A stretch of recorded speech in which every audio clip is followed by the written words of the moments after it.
on to a very crucial topic. We are increasingly living in a very polarized world. Narratives are getting more and more strident. But Odisha stands out as one of the few states holding on to the essence of India's pluralism. Our next session is exactly that. Odisha, the essence of India's pluralism.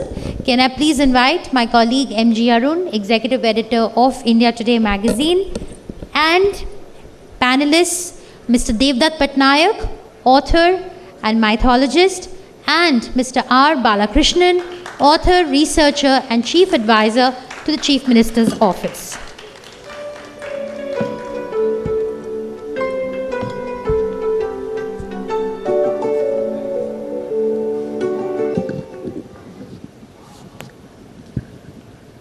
Good afternoon, everyone.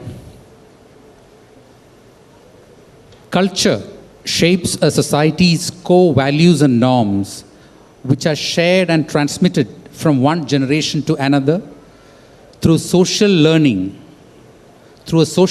process of modeling and observation. One of the unique aspects of Indian culture has been its plurality. And today, to talk about plurality and also to talk about some of the challenges that it is facing, we have got two prominent experts with us. We have got Mr. Devdutt Patnaik, who is a prominent author.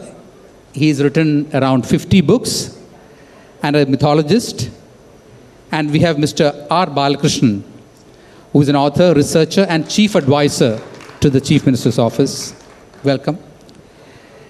One interesting aspect of both these panelists is that they are plural in themselves. Mr. Balakrishnan, who was born and brought up in Tamil Nadu, has spent over 30 years in Odisha, and he's an IAS officer who can read and write in Odia. Mr. Devdutt Patnaik,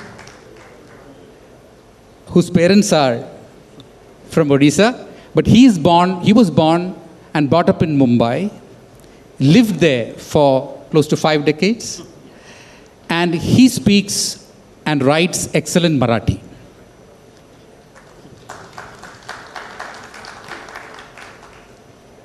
I don't have much claims to it, but I can say that I'm from Kerala, but lived most of my life in Mumbai.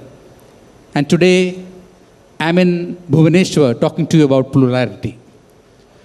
So let us start off this conversation. And we are at the backstage, we were saying that, we could have it more of as a fireside conversation because both of my panelists are excellent when it comes to words. I think, we can talk of the fact that, India as a country is known for its plurality. Could you guide us through some of the aspects that you would like to underline when it comes to the country? Okay, I'll go with Mr. Balakrishnan first. Okay, as a country, and then we can come to the state. Thank you. Good evening, all of you. In the outset, you yourself mentioned that it's a 3 plural people going to talk about India's pluralism and Odisha. I'm a non-resident Tamil, and then he's a non-resident Oriya, and you are non-resident Kerala. We are all talking about pluralism. That is the beauty of this country. So that is the beauty of this nation. And right from the beginning, in my view, that Indian subcontinent has been plural. It's a born plural.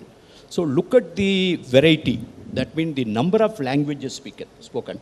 There are many countries which remove, actually, take the new American continent. When the Europeans went, then what happened to Red Indians, the Native Americans? And then the whites went to Australia, then what happened to the Aboriginal cultures? But India is a continuously functioning civilization from the Indus Valley civilization period. 4,500 years back, people had a toilet, latrine, and drainages and lived an excellent civic life. Even today is a living civilization and an absolute continuity. and then there is not much of war and people living together. This many language survived. For example, that we have a language called Bonda. They speak a language called Rimo.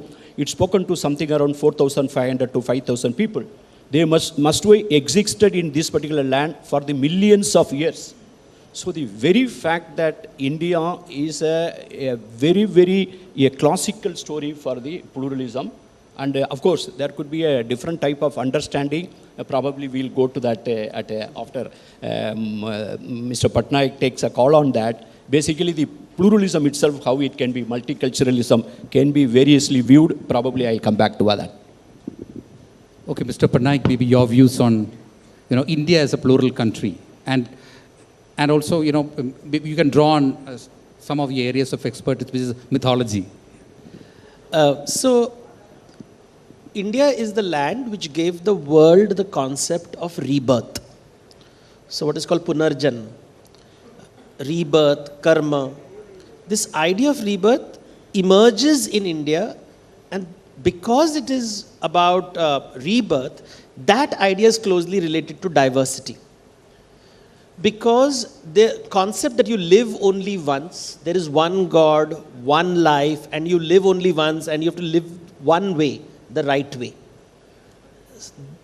That kind of thought does not allow for diverse manifestations of life. Because if I say there is only one God, one life, one way of living, then I want to live the right way, and then there is a wrong way. Right and wrong comes. But the moment I say there are many gods, many lives, many ways of looking at things, many ways of living, I automatically open myself up to the idea that people are different and it's okay to be different. I don't see difference as chaos. So when you talk to scholars from the West, or mythology scholars, they always use the word chaos and order. Indian philosophy does not have the word chaos. The word chaos doesn't exist. They'll say Prakriti, nature is default programming, and then humans impose a culture on it called Sanskriti. And because humans are diverse, we all will create diverse Sanskritis. So we all have to deal with one common thing, which is nature. But every culture will look at life differently. So what is in Jainism called Anekantavad. Multiple ways of thinking. These are ideas which are 2,000 years old, 3,000 years old. We are not talking about some idea which came in the Enlightenment period, which is less than 300, 400 years old.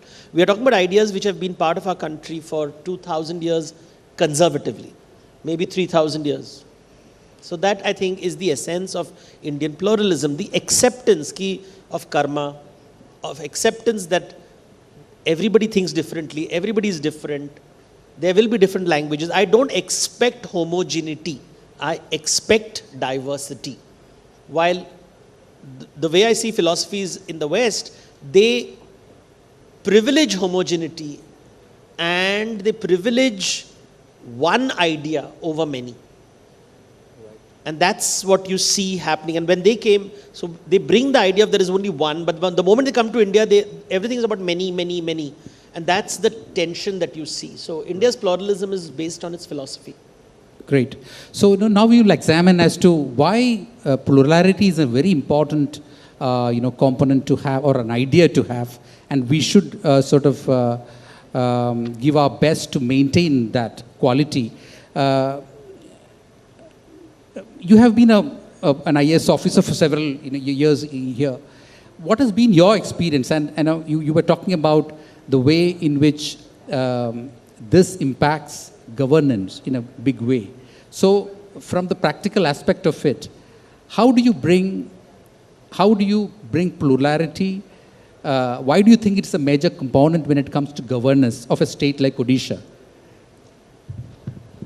I will take this question in two parts. Rather, I thought that it's better for me to anchor one particular idea. Why? Because I'm an officer here, I'm bound to work here. Apart from that, I love this place for the simple reason it's a plural, and I am born plural. So then a plural guy liking a plural place is it's a very natural kind of idea, because I was brought up with that kind of ideologies, and I found it's a very excellent plural ground. Why this is a essence of pluralism in India? You are right now in a state, right now. In India, there are 6 languages are officially declared as a classical language. In the Tamils first took that as a kind of movement. They fought for 100 years. Ultimately, in 2004, and Tamil was declared as a classical language.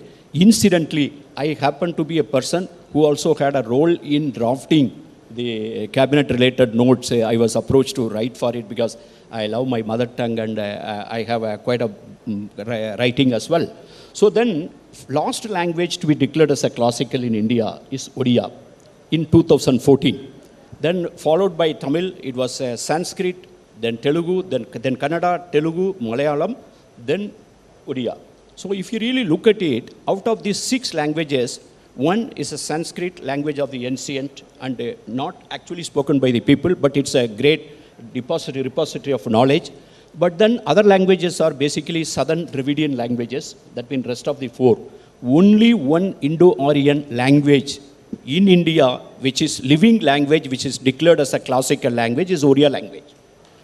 Why I am telling this a classical, I am underlining, when a language is considered classical, that is also home to 62 type of tribes who speak to 3 important linguistic family languages. We are not talking about 3 different languages. We are talking about a linguistics family. That means we have something called Austro-Asiatic linguistic family, to which our people like Santals, Mundals, Bondas, Gadavas, and Juangs, they all belong. Then again, Dravidian languages like our Kandos and Kui speakers, Oran, and so many people, tribal people belong. Third category, Indo-Aryan, that is our Oriya and other Desia languages and all. Fourth addition is 1963, when the Tibetans came to Chandragiri and settled down here. I would rather, our Kesi Satpathy, he advocates that also will be recognized as a linguistic family being spoken. So I take by his advice. That way, literally 4 linguistic families are living.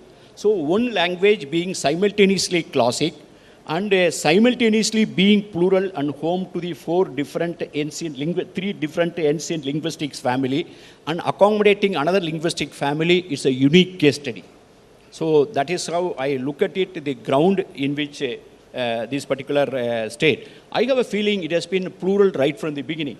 We know Kalinga War as a war where the history took a U-turn, where the Sanda Asaka is supposed to become the Dharma Asaka. The history of world, at least the history of Asia would have been different but for the Kalinga War. But then nobody knows that who was the king who fought. But probably in such a big war, it was a very, very, very loosely organized federal structure. I have seen that the federal spirit in Odisha at every point of time, be it a Paiko Andolan, be it the freedom struggle, even today's modern Odisha history, it's a plural and federal in nature. Having said that, so as an officer, how I look at it, it's been very, very helpful for me because when I deal with the 22.5% of the population being a tribal and the scheduled caste and scheduled tribe put together nearly 40%, different diverse linguistic group, we have to have the philosophy of accepting, understanding, and acting upon. Because that developmental process is not a monologue, it's a dialogue. Unless I strike a conversation, unless I have a dialogue, we cannot deliver. So that the tribals taught me. I cannot think of, because Odisha is considered to be one of the subsidiary cradle of the paddy cultivation, along with the Southeast Asia, China, and the Jaipur Valley is considered to be a place where something around 3500 BC or something around 6000 years back, the rice was domesticated. Okay, then when Ramaya has written an article in 1953, you go on Google for it, Odisha being the cradle. But then how many people will know that the remote Mudulipada Bonda, about whom very Elvin is written, they have a kind of a mythological story, that means their own myths and then legends in the tribal myths, where the paddy once upon a time was having wings. And there was a conversation, fight between the human beings and the paddy. And the sun god, the Singi Arke of the Bondas, he comes for the mediation. They go there and they have a competition. Whosoever loses, he will be punished by Singi Arke. And then humans win it. And then Singi Arke uses his sword and cuts both the wings of the paddy, before which the paddy was flying from one location to other location. After that, the paddy started living in one location. This is the myth goes. I take this particular myth. When I was working in 1988, I spoke about it, I wrote about it. This story is not about another myth. This is the story carried forward memory about the domestication of the paddy, because like a wild wheat, wild paddy, it will keep on moving. Unless it is domesticated and transplanted, it will not stay in one place. So that means if I can draw a inference from the Bonda myth to a scientific truth about the thing, so I have a lot more to learn from the Odisha. And then I used to wonder, when I first time came to know about the Dhanur Yatra in Bargat, where you know that it is about the Mahabharatam story, but the hero is not Krishna, hero is actually Kansa. So that means how this particular diverse culture is celebrating all type of identities. So it's a lesson, and we get a benefit of it, because our sensitivity towards the pluralism and the tribal welfare is getting sharpened. It got sharpened because of my understanding of pluralism. It has helped me as an officer also. Great. So, Mr. Patnaik, from the point of view of how do you look at the state of Odisha from point of view of mythology? So please call me Dev. That nobody calls me Mr. Patnaik. So I grew up in Bombay, and in Bombay, not many people would know about Odisha. So, for example, just recently I met this gentleman, and he kept talking about Rajputs and the great Rajputs, and nobody writes about Rajputs. I was doing a holiday near Rajasthan, so I just looked at the gentleman and said, "Have you heard of the Gajapatis?" He said, "मैंने कभी नहीं सुना है." I said, "क्यों नहीं सुना है?" तुम चाहते हो कि मैं राजपूत के बारे में सुनूं, लेकिन तुम गजपति के बारे में सुनना नहीं चाहते. ये तो ठीक नहीं हुआ ना. It's not correct that you want me to know your story, but you are not interested in my story. Pluralism is about listening to each other's stories. Not, as Sir said, it's not a monologue, it's a dialogue. In the Yajurved, the definition of yajna is given, the yajna, the Vedic ritual. Yajna, there's only one definition. It's not so complicated. It says, Dehi ma dadami te. Give me what I give you. So if I give you a story, you have to give me a story. If I give you value, you have to give me value. Now this is a trading metaphor. This is what yajna is. And this is what Indian culture is all about. So the rishis were people who went around saying, Dehi ma dadami te. I'm not going to take anything. Give me what I give you. If I don't give you something, you don't give me something. Now this is how mythology talks about plurality. So these people are traveling across the kingdom. So, when we are talking about Odisha from a mythological point of view, we must understand that when people say, India was one, and I'm like, no, it happens very slowly. India has many, many, many ideas being brought together by different forces at work. For example, look at the Jagannath temple. In the Jagannath temple, I remember once somebody asking, "To kya ye Krishna ka mandir hai?" And then the Ponda over there said, "Nahi, wo Krishna bhi hai, Ram bhi hai, Vishnu bhi hai, Shivji bhi hai, Devi bhi hai, Buddha bhi hai." So he is telling you, look at the temple, because it's Jagannath. You can see him whichever way you like. He is avatar and avatari. He is this and that. What is happening when I'm telling you this story? When you are asking me a very simple linear question, is this X? And the person in the temple is telling you, well, it is X, X1, X2, X3, X4, X raised to the power of infinity. He is talking about plurality. He's saying, it can be whatever you want it to be. And that is how plurality spreads. Because you're constantly respecting people's views, ideas. I want to know about Rajputs, you want to know about Gajapatis. I want to know about Krishna. You are talking about Ananta Vasudev, the infinite one. Ananta means infinity.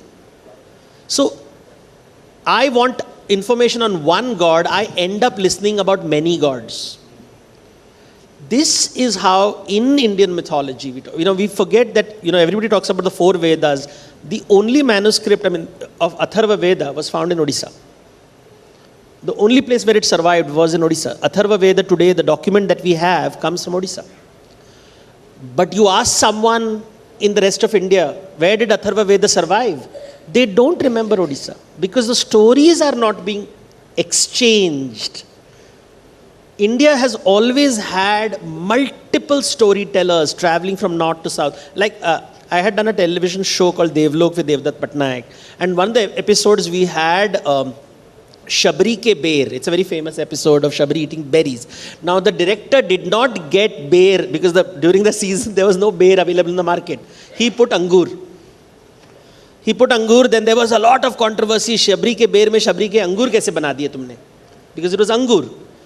So I was talking to the press and I was talking to the people who were getting very angry. I said, पहली कहानी कहाँ पे आई? The first, because Shabari के बेर की कहानी वाल्मीकि रामायण में नहीं मिलता है. Shabri is there in Valmiki Ramayana, but Shabri ke bear is not there in Valmiki Ramayana. The jhuta bear. So he said, nahi, Tulsi Ramayana. I said, Tulsi Ramayana mein nahi hai. I know it is from, I told him, the Bhakti Mala mein milta hai, which is 17th century. लेकिन ये कहानी सबसे पुरानी लोक कथा है उड़ीसा की. और यहाँ पे शबरी नहीं कहेंगे, उसको शवर कन्या बोलेंगे. And it is not a bear, it is a mango. Because this Shabar Kanya with a husband, the Shabar and Shabari, which is the Sabara people, Ram comes and they offer him a basket of mangoes. And he observes that some of the mangoes have bite marks because they were eating it. And he says, I want that because obviously that is tasty. And by doing that, now look at the idea. In India, we all talk about the Brahminical purity or jhuta nahi khilana chahiye. You will not touch saliva, it's considered bad. In Odia, it's called ointha. Jhuta. You will not give ointha to God. But God is saying, I want that. I want what you have eaten. Give me. So look at this. He's taking, imagine in a Brahminical society, the story is being written by someone in Odisha long ago. And he's saying, the Lord accepted the food eaten by the Sabaras, the tribal people of Odisha. And I heard this story, and I heard this as a child, and I told them, the audience, to yahan pe shabri ke bear nahi hai, shabri ke aam hai. You are obsessed with whether it is a bear, whether it is angur, whether it is aam. You are obsessed with whether it is Valmiki Ramayana, whether it is in Odia Ramayana. But bhav dekho na, kahani ka bhav kya hai? Bhav is, God is saying, I don't believe in this jhuta-vuta business. I want to be your friend. And friends, जो दोस्त होते हैं, वो छुआछूत नहीं करते. भगवान छुआछूत नहीं करता. मनुष्य छुआछूत करता है. Now that's a story which comes from Odisha. And now when you go to the Jagannath temple, you see there is the Daityapatis, there is a constant need to connect it with its root tribal culture, that it comes from the Loka Parampara, Purushottam Kshetra, which people don't realize. In Bauddhayana Dharma Shastra, Aryans are told, don't go to Kalinga. It is, you will have to come back and purify yourself. But that is Purushottam Kshetra. You only can go for pilgrimage, which means they were probably talking about Purushottam Kshetra. Only for pilgrimage you can go to Kalinga, otherwise don't go there. So these ideas that purity and impurity, and here is a land where the story comes, and this is a unique, you could say, a narrative innovation. When people are showing on television Shabri ke bear, they don't remember Odisha, they don't remember the story, they don't remember the origins of the story, they are not interested in the bhav of the story, which is the heart of pluralism. And I think that is what cultures give. अगर हम एक दूसरे की कहानियाँ सुनते तो हमें उड़ीसा की कहानी भी सुनाई देती चारों तरफ. We wouldn't be obsessed with one story from only one part of India, but we would listen to each other's stories and appreciate, like the oldest Mahabharata written in a Lok Parampara is Sarala Das Mahabharata.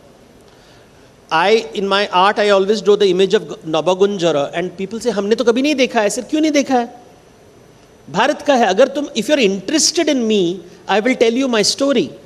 But you are so self-absorbed, like a kupamanduk, which is like a frog in a well. You are not listening. You're only interested in the stories of the Rajputs, but not listening to the stories of the Gajapatis. I want to know about the Choda kings. When I talk to sir, when we are talking about Tamil culture, I talk about Tanjore, and I tell him, tell me about Madurai. When I meet someone from Kerala, I want to know about the backwaters, the Samudrapati, the Zamorins. When I go to Karnataka, I want to know about the Hoysalas. I want to know about the Basadis over there. So every state has a story. And I think mythology says, Dehi ma dadamite. I will get what I give. And I think this is the heart of pluralism, storytelling. Lovely. In fact, Mr. Balakrishnan, you have been listening to the stories of Odisha for a long time now. I mean, you have, as he said, you have come from Tamil Nadu, which itself is a place steeped in culture and one of the oldest cultures. In fact, there is a very strong debate that is coming up which says Tamil is the oldest language, etc., etc. So, coming to Odisha, what are the kind of things you have picked up? What is the kind of sense you have got about the culture that he just mentioned about, India, from your perspective, from the mythology perspective? More than job perspective, I would be more take this question as a researcher and author. So, in 2019, I published my book after 32 years of research, which I started in Koraput in 1988. It's a 523 pages and 3.3 kilo book. And it's gone for the third edition in 2 years. But then this book, I am right from the first page, I write that I owe this book, the entire understanding, to the tribals of Odisha. In a way, that book actually I owe to the tribals of Odisha from where I got my understanding. To put it, to take from what Devdutt told, that why Atharva Veda is not popular in other part of India. And then same is the case with the Yajur Veda also. Black Yajur Veda is some popular in one few areas, and white Yajur Veda, and particularly Atharva Veda. I think this question has been early Indians, Rajesh Kochar has handled that.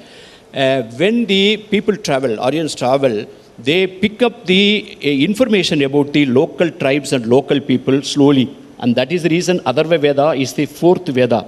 There are people who say that only there is the three Vedis and Chadurvedis. So this fourth Veda, Atharva Veda, contains lot of information about the indigenous. That is where the Vedic literature gets into the magic and medicine. That means Atharva Veda is full of magic and medicine. Having said that, suppose I assume that I stand before Konark. I have done a lot of research and written a lot of papers nationally, internationally about Konark. It's one of my pet subjects. And then when I stand in Konark, I am asking myself, this Konark in front of me, is it a great classical elite story, or is it a folk story, or is it a tribal story, or is it a foreign story? For me, it is everything. Let me give an example. In India, you will find that the Surya is a god. If I am from south, anywhere in Tamil Nadu or in Andhra or in Karnataka, I have never seen God wearing a shoe like this. A shoe up to this is known as a horse rider shoe. And there is a coat mail dress. In the Surya god in Konark is wearing a horse rider shoe and a coat mail. This is the typical of the what is known as northern sun god, originating in the eastern Iran, which is known as Sakal Dipi. Sakal Dipi. And then in Odisha, there is a group of Brahmins are there. They are known as Sakal Dipi Brahmins. And if I rightly remember, they have a headquarters in Binjarpur in Jajpur district. I met one of the member who was the advocate in the Cuttack High Court. In sometime in 90s, I met him and took some input from him. They are Sakal Dipi Brahmins. In search of them, I have traveled to Uttar Pradesh, gone to Ocean in Rajasthan. So that means there is one particular element of a Konark which takes from the South Iranian layer of the sun worship. And there is a giraffe. There is only one temple in India where the giraffe in two places exactly sizzled. And people written a lot of story about it, how an African giraffe never lived anywhere in anywhere in the world other than the Africa. And those days there was no circus. So what was that particular connect? You go to the in the Konark sculptures, I will show you where along with the giraffe, the people who are walking, the women are wearing African skirts. And there is a two type of elephant, Asian and African elephant. And compare this with the Karnak and Abu Simbel sun worshipping temples of Egypt. Don't look it it's an international enterprise. You go to the Konark, there is a panel in which a tribal woman carrying a rooster. I don't know whether she want to give it as a bali or the sacrifice, or just carrying a rooster and going to the temple. It is in the sanctum sanctorum. So then, with forgetting all about this tribal element, the Iranian input, the African input, and international input, suddenly you go and tell it's only Surya, which is not correct. So the name Konarka itself, I have a tribe for whom the sun is the numero uno supreme god. The sun is not a demigod, or he is not the subordinate god. He is the creator. That is for the Munda Santal tribe and the Bonda tribes, Austro-Asiatic tribal people. Do you know what is the name of the sun god? Singi Arke. In the name of Singi Arke, a Bonda tribe will never tell a lie. I have interviewed almost about 70 prisoners in Koraput in 1988, and they will say that most of the cases are confession basis. That, did you murder? He will say, yes, I murdered. He killed. There is no word, because he takes in the name of Singi Arke, he never tell a lie. Because Singi Arke is seeing everything.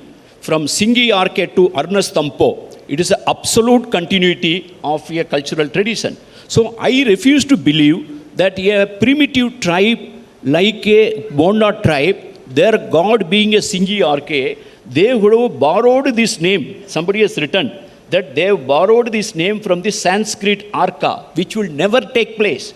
A tribe will never borrow their numero, god name from another literature. No Bonda must have read Sanskrit literature.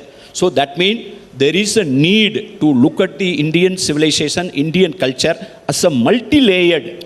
I see it is a multi-layered one. One layer, tribal layer, folk layer, and a modern layer, and a Brahminical layer, layer after layer. Unless you understand the cross-section, you will get basically misguided.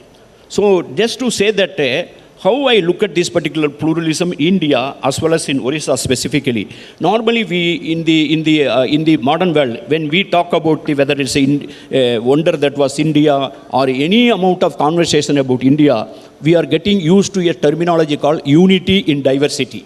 It's since long. When I was a child also I heard about unity in diversity. Then immediately people used to say India is a melting pot. I deny that. I refuse that. India is not a melting pot. Melting pot is a place where the metals are melted and alloys are made. The original metal lose their identity. They become a new metal. India is not a new metal. It is a place where all the original elements are staying there. So melting pot is a place. It's a slaughterhouse. Melting pot is a slaughterhouse where the identities will be killed. But whereas in India, identities cannot be killed. Even 4,000 Bondas, they will keep their language, they will keep their dress, they will keep their identity. So it is where the identities thrive and co-live. So it is not a melting pot. You go to US, people now talk about the new metaphor called salad bowl. So when we have a breakfast, we have a salad bowl in front of us. There is a kakudi, there is a carrot, there is a cabbage, and all kinds of vegetables kept. So I don't agree Indian pluralism to be a salad bowl, because salad bowl is it's not an organic process. It's a post-harvest process. That means you have to write an entrance exam to make a grade to be in your salad bowl, because we don't keep a brinjal, we don't keep the lady's finger, so that it is not a salad bowl. I consider Indian pluralism, Orissa pluralism, is a pluralism of a rainforest where everything thrives. There is a rainforest, there is a multiple layer. There is a forest floor, there is an understory, there is a canopy, there is an overshoot. Then there is a fungi are there. Very in the floor, small insects are there, worms are there, birds are flying, butterflies there. In some level, monkeys are jumping, and the tiger is living, and the overshoot, there's a birds are there. So India is a rainforest. Orissa is a rainforest. So this particular rainforest pluralism only I consider the greatest form of pluralism. It is not a melting pot. So I learned this from Orissa only. Because otherwise I would have never, I must have had the understanding through our literature, which is 2000-year-old ancient literature. But I never seen a place where a classical tradition as well as tribal tradition living together such a easy way. That means here people are not tolerating each other. This pluralism is not imposed on them. This pluralism is not a compulsion. In my view, Orissa's pluralism is a voluntary spirit. In letter and spirit, it is a plural place. That is the reason I have fallen in love with Orissa. Because I am basically a plural guy. Thank you. On that wonderful note of the analogy of a rainforest where everything, is allowed to thrive and spread cheer and shade and sunshine. We would like to end this conversation. Thank you both for giving those wonderful insights to us. Thanks again. Thank you very much, Mr. Patnaik and Mr. Balakrishnan. It was a fantastic session. Thank you, MG. We were just discussing that how we need to have more of these conversations, and we've learned so much sitting in the audience. We love the nuances. I love the melting pot analogy because until now I thought New York is also a melting pot because all identities and people from all over the world come and fuse into each other. I never thought about it the way you explained it. And I think it was really lovely, very insightful. Thank you so much. Can we invite Mr. Santosh Kumar Sahu and Mr. Sudhir Kumar to please come on stage and felicitate our guests.